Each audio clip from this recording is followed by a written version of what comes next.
जय हिंद साथियों, आज हम लोग देखने वाले हैं बिहार बोर्ड 2025 के लिए वेरी वेरी इंपॉर्टेंट क्वेश्चन जो सीधा आपको बोर्ड एग्जाम में देखने को मिलेंगे।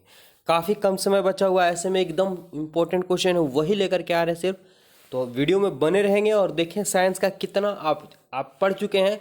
बिल्कुल फटाफट से कमेंट करेंगे और आंसर देंगे। अभी तक हमारे चैनल से नहीं जुड़े तो अवश्य जुड़ जाए, क्योंकि इंपॉर्टेंट चाहे साइंस का चैप्टर बाय चैप्टर हम भी क्लियर कर चुके हैं। ये मैराथन चल रहा है, पार्ट 1 है, इसका पार्ट 2 भी लेके आएंगे।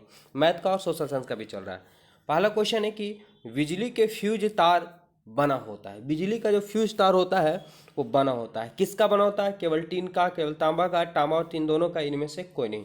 याद रखेंगे जो बिजली का फ्यूज तार बना होता है वो तांबा और टीन दोनों का मिश्रण होता है। साथ ही साथ फ्यूज तार जो लगाया जाता है हमेशा गर्म तार में लगाए जाते हैं। ठीक है, ऑप्शन की बात करें सी। अगर ऑप्शन सी आप लोग बताएं बिल्कुल सही है। आगे बढ़ते हैं, अगला सवाल क्या है। क्वेश्चन पूछा गया और पूछा भी जाएगा, जिन पदार्थों से विद्युत प्रवाह आसानी से नहीं होता है उसे क्या कहते हैं? क्या कहते हैं, ये क्वेश्चन पूछा गया है। तो जिन पदार्थों से विद्युत आसानी से प्रवाहित नहीं होते हैं उसे क्या कहा जाता है? तो याद रखेंगे उसे विद्युत रोधी कहा जाता है। क्या कहा जाता है? विद्युत रोधी, यानी जो विद्युत धारा का विरोध करता है, जिससे नहीं होता है, जैसे लकड़ी प्लास्टिक आ जाते हैं ऑप्शन में। आगे चलते हैं अगले सवाल की ओर। दिया हुआ है कि किसी वोल्टेज मीटर के स्केल पर 0 और 1 है ना, 1 वोल्ट के बीच 20 विभवांतर चिन्हित है, तो वोल्टमीटर का अल्पतमांक मान कितना होगा? क्वेश्चन नंबर 3 है, इसका राइट आंसर बताना है। तो देखेंगे सवाल दिया हुआ है कि एक वोल्टीय स्केल के लिए जो है 0 से 1 वोल्ट के बीच का विभवांतर जो 20 दिया हुआ है, तो वोल्टमीटर का अल्पमान क्या होगा? तो यहाँ पे अल्पमान के बारे में पूछा है। तो क्या होगा कि ये होता है हमारे पास कि 0 और 1 दिया हो, इन दोनों को जोड़ देंगे। ठीक है, और बटन जितना विभाजित विभाजित चिन्ह दिया उतना से भागा दे देंगे। तो 1/20 होगा, भागा देंगे तो 20/2500 यानी 0.05 आएगा। ऑप्शन की बात करें, ऑप्शन बी यहाँ पे करेक्ट आंसर हो जाएंगे। चलिए आगे देखेंगे, अगला सवाल क्या है हमारे पास कि क्या प्रोटॉन आवेश प्रक्रम में भाग लेता है? क्या प्रोटॉन आवेशन प्रक्रम में भाग लेता है? यह क्वेश्चन पूछा गया है। क्या होगा?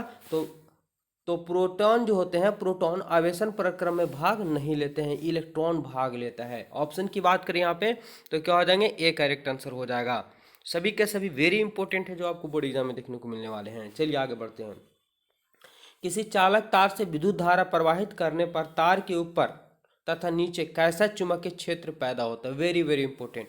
देखेंगे कि जब किसी चालक तार से विद्युत धारा प्रवाहित किया जा रहा है, ठीक है, तो चालक के ऊपर और यानी तार के ऊपर और तार के नीचे कैसा चुंबकीय क्षेत्र पैदा होता है? कैसा होता है? ठीक है, याद रखेंगे हमेशा ये कैसे होंगे, तो ये हमेशा विपरीत दिशा में होंगे, विपरीत प्रकार के होंगे। एगो इधर का होगा तो एगो इधर का होगा। ऑप्शन की बात करें बी यहाँ पे करेक्ट आंसर हो जाएंगे। चलिए क्वेश्चन नंबर 6 है कि अवतल दर्पण के प्रकरण में किसी वास्तविक और उल्टे प्रतिबिंब के लिए आवर्धन होगा। कैसा होगा ये पूछा गया है। किसमें है? अवतल दर्पण के प्रकरण में किसी वास्तविक और उल्टे प्रतिबिंब के लिए। ध्यान देना कैसे प्रतिबिंब वास्तविक है और उल्टे प्रतिबिंब के लिए उसका आवर्धन का मान कैसा होगा। क्वेश्चन नंबर 6 तो याद रखेंगे कि वास्तविक और उल्टा होगा तो हमेशा ऋणात्मक होना चाहिए। वास्तविक और उल्टा होगा तो हमेशा क्या होना चाहिए? ऋणात्मक। सीधा रहेगा, काल्पनिक रहेगा तो समझ जाएंगे कि धनात्मक होगा। ऑप्शन यहाँ पे ए करेक्ट आंसर हो जाएगा। उल्टा के लिए हमेशा ऋणात्मक। आगे प्रकाश तरंग होती है।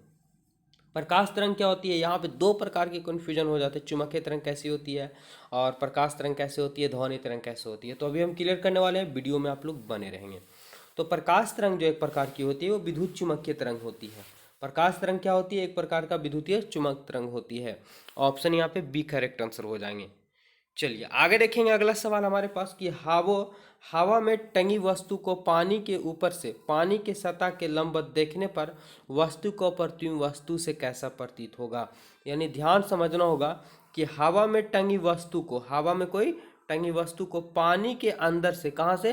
पानी के अंदर से पानी के सतह के लंबवत, ठीक है, पानी के सतह के लंबवत देखने पर वस्तु का प्रतिबिंब कैसा प्रतीत होता है? कैसा प्रतीत होता है? तो याद रखेंगे अधिक दूर प्रतीत होता है। यानी आप सीधा सीधी बात कर ले कि कोई वस्तु टंगा हुआ इधर, आपको एक परत ले लिया जाए, इसके सामने अगर आप देख सकते हैं तो ये काफ़ी दूर तक के नहीं दिखाए, यानी काफ़ी दूर नजर आएगा। क्वेश्चन नंबर 9 है कि प्रतिबिंब की ऊंचाई वस्तु के ऊंचाई के अनुपात को क्या कहते हैं? प्रतिबिंब की ऊंचाई, ठीक है, एच डैक्स, और वस्तु के ऊंचाई के अनुपात को क्या कहते हैं? क्या कहते हैं, सबको पता होगा कि आवर्धन कहा जाता है, आवर्धन कहा जाता है। ठीक है, ऑप्शन की बात करें ये यहाँ पे करेक्ट आंसर हो जाएंगे। अगला, एल्कोहल का अपवर्तनांक कितना होता है? अपवर्तनांक से क्वेश्चन पूछ दिए जाते हैं, जो भी अभी हम क्लियर करने वाले हैं, वीडियो में बने रहेंगे। याद रखेंगे एल्कोहल का जो अपवर्तनांक होता है 1.36 होता है। हवा का अपवर्तनांक की बात करें 1 होता है। ठीक है, हवा का अपवर्तनांक क्या होता है? 1 होता है। अगर हम बात कर ले कांच का, शीशा का बात कर ले तो 1.5 होता है। अगर बात करें एल्कोहल का, ठीक है, एल्कोहल का अगर हम बात कर ले तो 1.36 होता है। अगर हम बात कर ले पानी का अपवर्तनांक की बात कर ले तो आपका 1.33 होता है। ठीक है, तो वेरी वेरी इंपॉर्टेंट। अगर हम बात करें हीरा का तो 2.42 होता है, और सबसे ज़्यादा हीरा का ही अपवर्तनांक होता है, जो एग्जाम में आपको पूछे ही जाएंगे। चलिए, नेत्र लेंस में समायोजन की क्रिया होती है। नेत्र लेंस में समायोजन, समायोजन मतलब आगे पीछे करके आप लगा सकते हैं, तो क्रिया होती है। क्या होगा राइट आंसर इसका? तो ये होता है सिलियरी पेशियों द्वारा।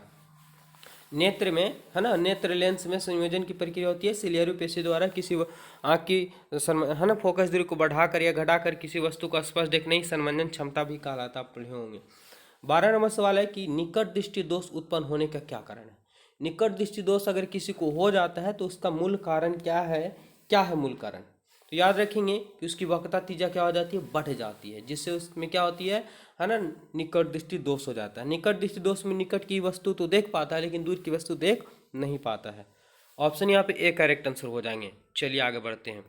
वर्ग 18 के तत्व की संयोजकता होती है। वर्ग 18 के तत्व की संयोजकता कितनी होती है? 13 नंबर सवाल दिया हुआ है।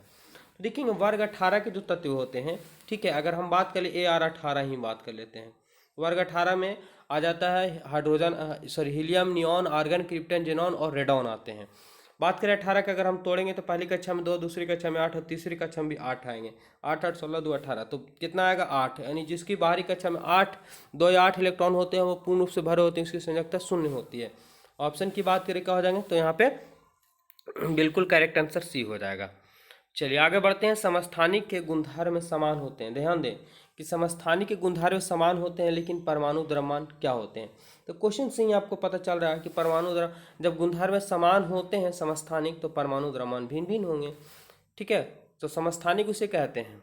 चलिए आगे बढ़ते हैं, आगे बढ़ते हैं। देखिए क्वेश्चन 15 नंबर है कि तत्वों के आवर्त सारणी के प्रारंभिक विकास में किसका प्रमुख योगदान रहा? तत्वों के आवर्त सारणी के प्रारंभिक विकास में, यानी जब तत्वों को खोजा जा रहा था, स्टार्टिंग किया जा रहा था, तो किसका योगदान प्रमुख रहा? किसका योगदान प्रमुख रहा था? याद रखेंगे मेंडलीव का।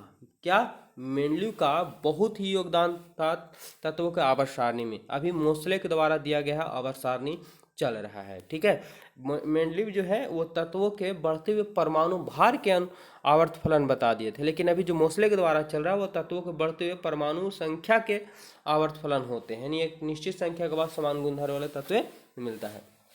16 नंबर सवाल, अबंधन बनते समय अधातुए इलेक्ट्रॉन ग्रहण करते हैं, अतः ये विद्युत के कहोगे। तो ध्यान देंगे जो दान करेगा वो दाता होता है, वो इलेक्ट्रॉन होता है ना, धनात्मक हो जाता है, और जो ग्रहण करता है वो क्या बन जाता है? ऋणात्मक बन जाता है। ठीक है, तो ऑप्शन की बात करें वो अधातु भी हो जाते हैं। तो राइट आंसर की बात करें कि यहाँ पे दिया हुआ कि आबंधन बनते समय अधातु इलेक्ट्रॉन ग्रहण करता है, जो ग्रहण करेगा तो क्या बनेगा? ऋणात्मक, और देगा तो क्या बनेगा? धनात्मक। ठीक है, चलिए आगे देखेंगे। डाइमिथाइल ईथर, डाइमिथाइल ईथर है, तो इसका पूछा आईपीसी नाम क्या होगा? डाइमिथाइल ईथर का आईपीसी नाम क्या होगा? चलिए फटाफट से बताइए इसका नाम क्या होने वाला है। क्वेश्चन नंबर 17 दिया हुआ है, ये होता है मेथॉक्सीमेथेन। क्या? मेथॉक्सीमेथेन। ऑप्शन की बात करें यहाँ पे तो डी करेक्ट आंसर हो जाएंगे। चलिए अगला सवाल देखेंगे, दिया हुआ कि सल्फर के दहन से बने उत्पाद के विलयन की जांच लिटमस पेपर से करने पर पता चलता है कि यह क्या है। अब ध्यान समझना होगा कि सल्फर के दहन से बने उत्पाद के विलयन की जांच लिटमस पेपर से करने पर पता चलता है कि यह क्या होगा? क्या होगा? राइट आंसर बताना है। याद रखेंगे तो सल्फर के दहन, जो सल्फर जो एक प्रकार का अम्लीय पदार्थ है, क्योंकि आप लोग पढ़े होंगे SO2 के कारण अम्लीय वर्षा होती है। ठीक है, तो क्या है? अम्लीय है। देखिए आगे बढ़ेंगे। नाइट्रोजन अणु में कितने सहबंधन बनते हैं? बिल्कुल क्लियर करेंगे, बस बने रहेंगे। जैसे नाइट्रोजन की अगर हम बात करें तो नाइट्रोजन का सूत्र होता है N2, यानी दो नाइट्रोजन के बीच कौन कौन से इलेक्ट्रॉन का, कितने कितने इलेक्ट्रॉनों का साझा होगा।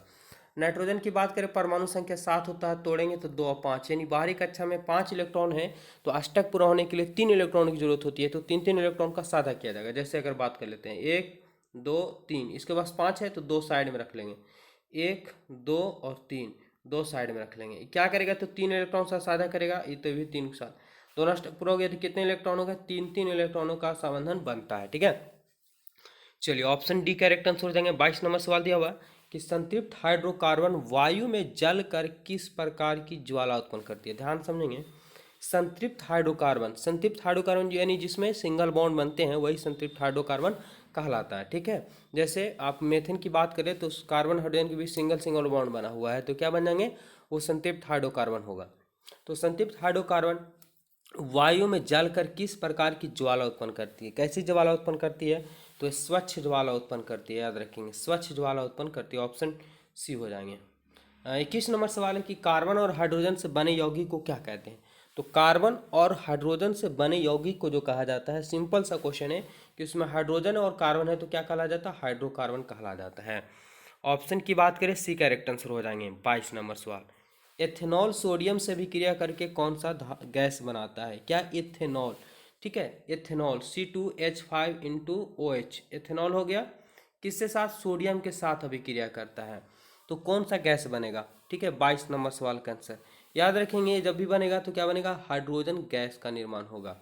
ठीक है, क्या निर्माण होगा, तो हाइड्रोजन गैस का निर्माण होगा, ऑप्शन यहाँ पे एक करेक्ट आंसर। चलिए देखेंगे अगले सवाल की ओर बात करें तो एसिटिलीन का आईयूपीएसी नाम क्या होगा। एसिटिलीन का आईयूपीएसी नाम, एसिटिलीन का आईयूपीएसी नाम जो होता है वो प्रोपेनॉल होता है। क्या, propanol, option B correct answer हो जाएंगे। जल में घुलनशील भस्म में क्या कहलाता है, यहाँ पे है कि जल में घुलनशील भस्म में क्या कहलाता है, तो भस्म जो होता है वह क्षार होता है, भस्म को क्या कहा जाता है, क्षार कहा जाता है, ऑप्शन ए करेक्ट आंसर। चलिए 25 नंबर सवाल है कि कम संख्या में H है ना, H आयन प्लस मतलब आयन हो गया तो हाइड्रोजन आयन उत्पन्न करने वाले अम्ल को क्या कहेंगे। बड़ा सिंपल सा सवाल है।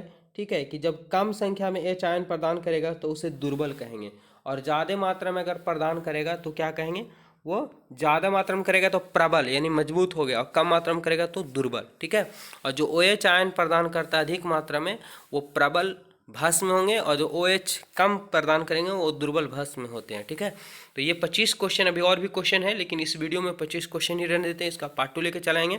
अभी तक हमारे चैनल से नहीं जुड़े तब जुड़े, एग्जाम क्योंकि नज़दीक काफ़ी समय बचा हो, एग्जाम तक के लेवल सभी ऑब्जेक्टिव इंपॉर्टेंट करवाने का लक्ष्य रखें। धन्यवाद, मिलते हैं नेक्स्ट वीडियो। बस आप लोगों को सपोर्ट चाहिए, नया चैनल है। धन्यवाद।